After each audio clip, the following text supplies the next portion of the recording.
orders, political platforms that are affiliated with the States United or the United States Republic in treaty with the Moroccan Empire operating at North America on the land with civil jurisdictional powers limited to constitution and treaty operations, distinguished from any and all corporate entities styled as the United States of America Incorporated or any entity operatives of the states of any of those entities, where you see the states of as a paradigm in their corporate construct. You already know that that is de facto distinguished from de jure. As an example, to be clear with you, this particular bill of particulars was issued to persons who are contracting and employees of the township known as Pennsauken Township, New Jersey. And this dealt with a bill of attainder dealing with around 10,000 Federal Reserve notes in specie. And so one of the arguments that was made in this bill in particular is the issue of specie, logically distinguished from dollars because they do not deal with Yakum dollars or gold coins, in violation to the Constitution for the United States and all treaty violations, which are both the supreme law of the land. And knowing that most of the people have not been taught basic elementary civics, we decided, particularly after the last session we had dealing with a metaphysical view on chapter 1 of the Circle 7 Quran, we're dealing with issues that are still dealing with the restoration of the estates and the birthrights of the people of the land, commonly referred to as Aboriginal peoples, and others who have been with us who are also referred to as indigenous peoples, etc., distinguished from the occupational, particular hybrid Europeans who have been occupying under de facto government, styled as the private Jesuit corporation known as the United States of America Incorporated, etc., which has gone bankrupt approximately 4 times, and the owners keep changing little aspects of their game and continuing it even to this day.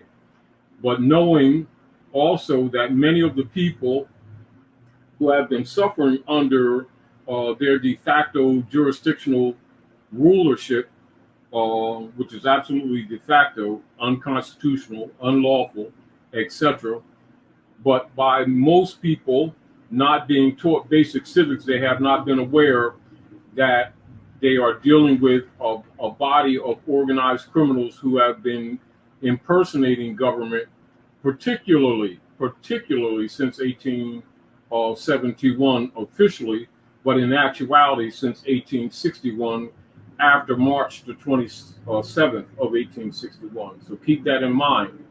So when you're looking at the Bill of Particulars, you would also think in this manner, and write this down so you can make reference in your consciousness in your later questions. Quo warranto, Quo, capital WARRANTO, quo warranto, and keep in your state of mind of an averment of jurisdiction. Also keep in your state of mind a mandamus, things of this nature. These are the state of mind that you should be in at all times when you're dealing with anyone or any being, any person, any employee, any contractor, a short introduction to your past, present, and future, and give you a method or a tool to look at the activities past, present, and future, and you will also see that many people look at the Circle Seven Quran in the concept of, I would say, the average perception of what people have been calling religion. However, it is actually, in many aspects, actually a cultural and metaphysical book, actually, as well as the science, etc. I had a few conversations with a few people along the way in this last month, in reference to that comment that I made the last time we were on, and so I chose to go over it a little bit and actually continue part of a conversation I was actually having with a neighbor, a couple of, actually three neighbors of mine, who one who brought it up, and a Chinese brother who brought it up, and an Asiatic across the street, and we had quite a little bit of conversation because the principal culture is pretty much universal among Asiatic peoples, and so we had a lot in common as far as that was concerned. But the question was, how does it apply and in our everyday lives? And so I told him, to take a metaphysical analysis of chapter 1, because people's concepts of what they think religion is, number one, we all know for the masses, and this is redundant, that the masses in general don't get religion, they get dogmata, or they get what you call a structured club type philosophy using some scriptures of choice for the purpose of more or less mind control and social solid systems. But I prefer to look at all the holy books as philosophical and metaphysical tools, actually, which they actually absolutely are. And when you do a little research, you begin to recognize that most of the priesthood, when using these books in the what you call everyday affairs of people, of man, most of the time their motive is financial and clubism, and not actual spiritual or metaphysical distribution of knowledge, or Gnostics knowledge that deals with the divine laws of nature, whereas people would begin to have a cognizance and a capacity to study upon their own and solve many of their own questions and problems on their own. In other words, most of the priesthood do not make the effort to aid or just to share and support the people in such manners that they are liberated from their clubs that are usually financial platforms for the priest, and not really spiritual platforms, because you all know, those of you who are scholars and true religionists know, that spirituality deals only with breath and breathing techniques, more akin to yoga, and then the philosophies of the hermetic principles or the phenomena that operate in the universe, and particularly on Midgard, Earth, are Gnostic philosophies from the ancient Sabian Moors, etc., from which religion comes, and of course cosmology. So I want to share with you chapter 1, and for those of you who have a Circle 7 Quran, pull out your Circle 7 Quran and go into it and recognize the universal character of the philosophies, and also recognize that there's what it's called the creation and fall of man. When you really analyze it, it is actually giving you sort of like a short story form blueprint of our walk on the planet, being man or the manifest, etc., as well as a general insight or intuitive insight on the destiny of man in many ways. and so it would give some supports to people who would take different positions or analysis on our everyday life activities, whether educational, political, what we would call spiritual, religious, etc. And I trust it would be helpful to many who may look at the book only from a surface perspective and not necessarily look at it with all of the eyes of their senses, all of the eyes of their senses. And so we're going to share, we're going to take a metaphysical analysis of chapter 1 of the Circle 7 Quran, the creation and fall of man.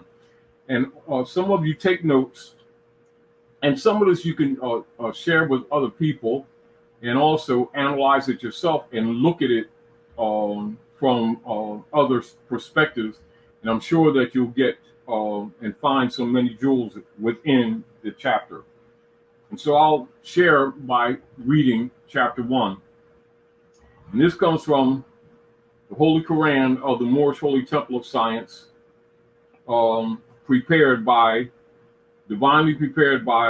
the noble prophet, noble Dwali, by the guiding of his father, God Allah, the great God of the universe, to redeem man from his sinful and fallen stage of humanity back to the highest plane of life with his father, God Allah.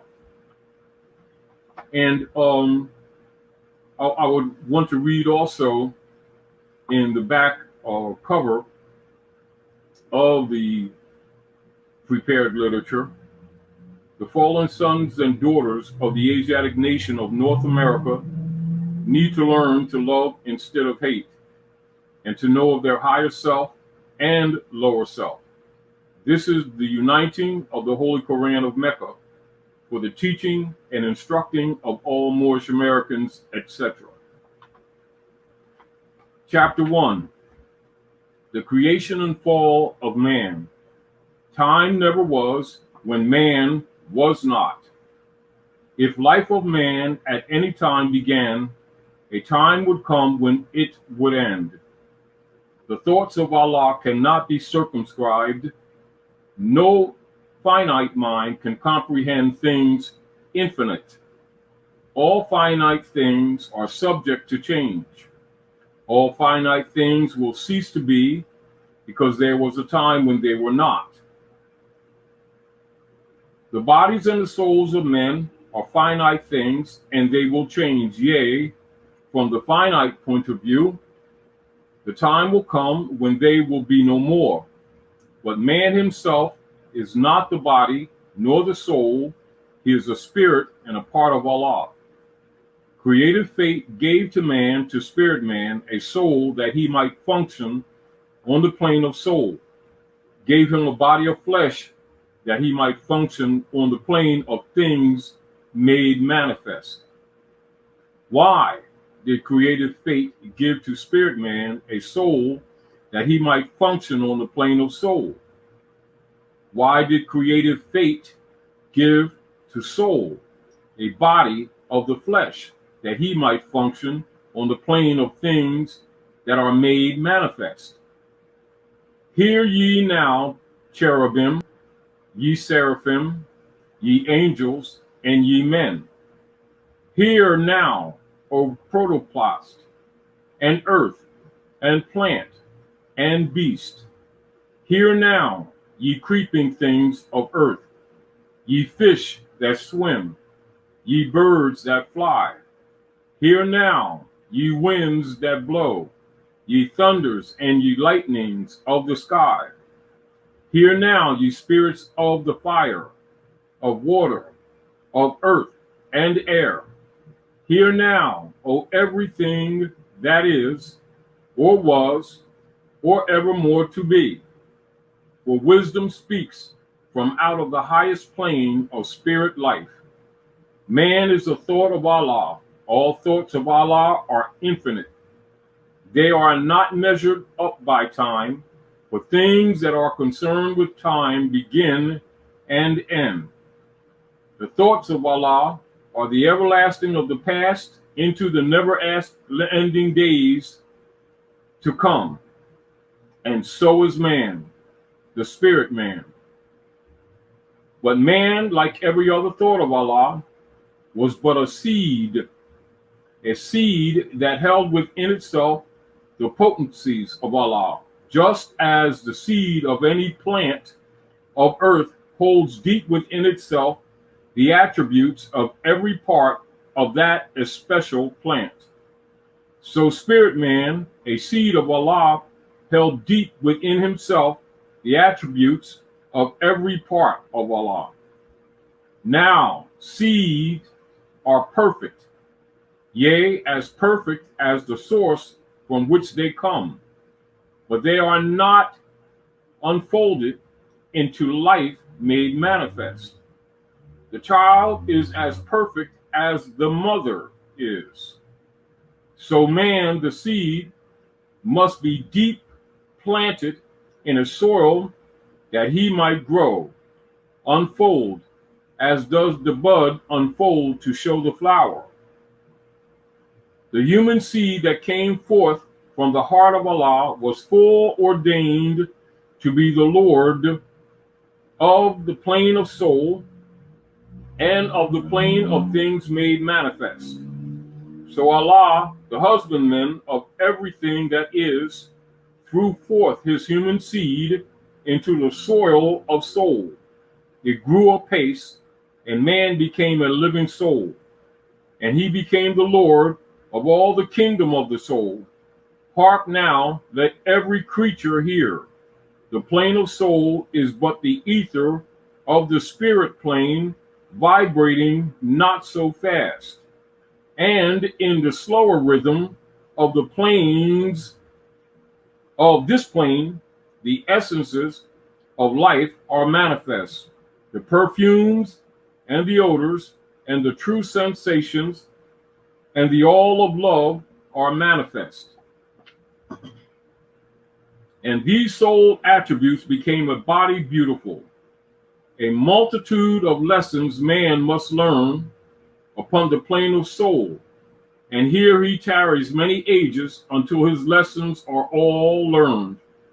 Upon the boundary of the plane of soul, the ether began to vibrate slower still, and then the essences took on a final garb. The perfumes and the odors and the true sensations and all of love were clothed in flesh, and man was clothed in flesh.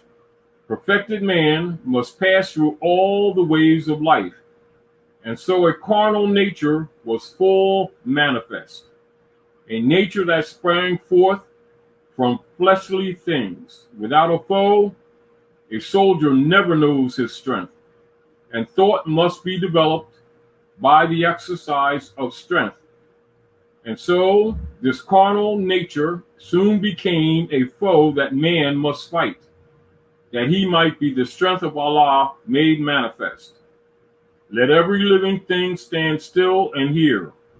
Man is the Lord of all the plane of manifest, of protoplast, of mineral, of plant, of beast, but he gave up his birthrights just to gratify his lower self. But man will regain his lost estate, his heritage, but he must do it in a conflict that cannot be told in words. Yea, he must suffer trials and tribulation and temptations, manifold. But let him know that cherubim and seraphim that rule the stations of the sun and spirit of the mighty Allah, who rule the solar stars, are his protectors and his guide, and they will lead to victory. Man will be fully saved, redeemed, perfected by the things he suffers on the plane of flesh and on the plane of soul. And when man has conquered carnal things, his garb of flesh will then have served its purpose well, and it will fall, will be no more. Then he will stand untrammeled on the plane of soul, where he must complete his victories. Unnumbered foes will stand before man upon the plane of soul. These he must overcome, yea, overcome them every one. Thus hope will ever be his beacon light, and there is no failure for the human soul, for Allah's leading on and victory is sure. Man cannot die. The spirit man is one with Allah.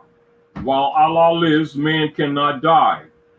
When man has conquered every foe upon the plane of soul, the seed will have fully opened up, out, and have unfolded in the holy breath. The garb of soul will then have served its purpose well, and man will need it nevermore, and it will pass and be no more. And man will then attain unto the blessedness of perfectness and be at one with Allah. Now, when you read chapter 1, look at it from a metaphysical point of view, from a spirit view, and from a metaphysic or metaphysical point of view, dealing with the concept of the operations of nature, as most of you who are true religious scholars know the law of correspondence. And of course, the law of correspondence is represented in the ancient Canaanite Moabite nation by Hex Alpha, which you know as the star with the pyramid up and a pyramid down in balance, with a graphic that we would call also the Shield of Solomon or Solomon's seal. Also, some people refer to Hex Alpha as the Star of Dawood or Dawood Star. And that would be your six-pointed star. And so that star, six-pointed star, is the star of Saba of Africa, or that would be called the Sabian Moabite star or the Coptic star, and also known social politically as the emblem or the insignia of the Moorish nation. And so the six-pointed star and the five-pointed star are both key to the culture of the Sabian Moors, etc., where you get logically Saba and the knowledge and of course the culture being maintained is called keeping the Sabbath. And of course that would be the cycle systems of measurement, the cycle systems of cosmology, the cycle systems of the measurement of chronology, and of course collectively the energies of the seven major ruling planets in this particular solar systems, and of course the measurement by what we call the sidereal transits of the sun, which we would call the 7 days. And this is where you get essentially the symbol or the graphic that you see called circle 7. And so Moors measure time by cycles. And of course, when you're dealing with the cycles or what we call the pathways on the transits of the major planets behind the sun, and of course the sun's transit around another sun that you do not see, we call that, of course, all cycles.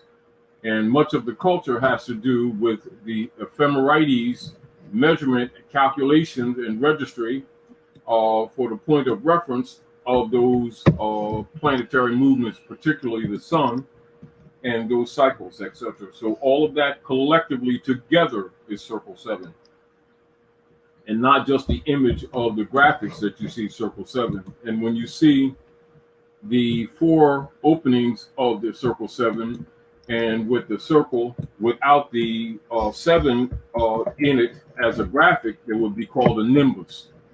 And dealing with the knowledge and the philosophies of the ancient ones, it would usually be symbolically set as a crown on the head, the sun crown, etc. And from a geographical, social, philosophical, and then a symbolic structural form, then you would see the fez with its 4 circles, 4 sets of three circles at the top of the crown of the fez, with the umbilical cord and the cord coming out of it, and of course the ball of mud called earth, and with all the strands symbolizing with a proper tassel 360 strands, and then you have the strands uh, being loosely or able to evolve or revolve around the crown, which would be circular, of the fez. And this is symbolically the crown of the sun, or corona sol, also symbolic of the universe.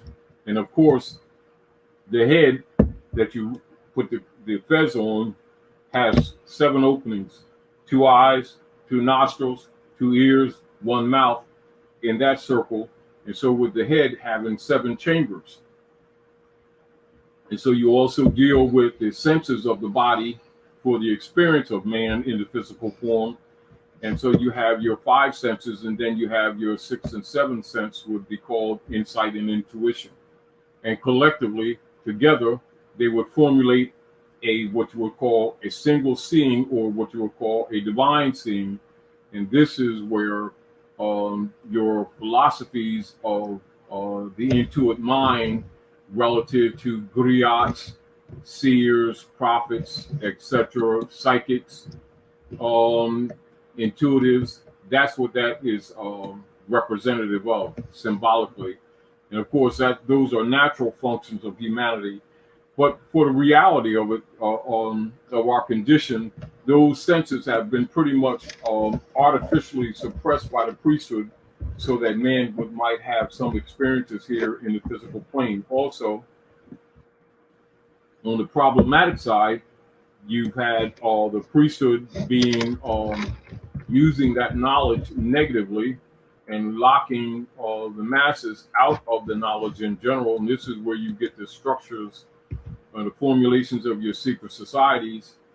And of course, with all the darkness that many of the priesthood have been entertaining themselves with for quite some time, have really made Midgard quite an uncomfortable place to be. When you look at some of the scriptures and the projections of the enlightened mothers, or what you'll call, some would call them angelic women, who would bring men and women at different times and cycles to help ease the pain and the miseries of humanity. The people would call them prophets. And some who would look at it from another philosophical position would call them champions. However, one of the things that has always been the messages from all of those who have been akin or willing to accept their intuitive mind and actually look at these things, know that those capacities demonstrated by all those that we call seers, griots, intuitives, and prophets, is the capacities and the nature of all humans, period. It's in them already. However, due to the fact that the priesthood, much of the priesthood at Midgard, have been dirty and very selfish, the masses in general have not been aware of these things about themselves. And also, many of them have succumbed to the dogmatic psycho systems set up by the priesthood, so that they could make for themselves a comfortable and profitable platform of governing on the earth. This would be for those who have been used to using the Bible as a reference. You would go to Thessalonians 1 and 2, and these are the priests who have claimed themselves as being God. And this is pretty much what's been going on the planet. But also know that much of the work of Prophet Noble Ali has been to bring remedy to humanity, to begin much of this necessary ongoing work of helping to uplift fallen humanity. And chapter 1, if you'll notice, those who have the circle of 7 Qurans will notice that chapter 1 of the Circle 7 Quran is the only chapter that is not enumerated.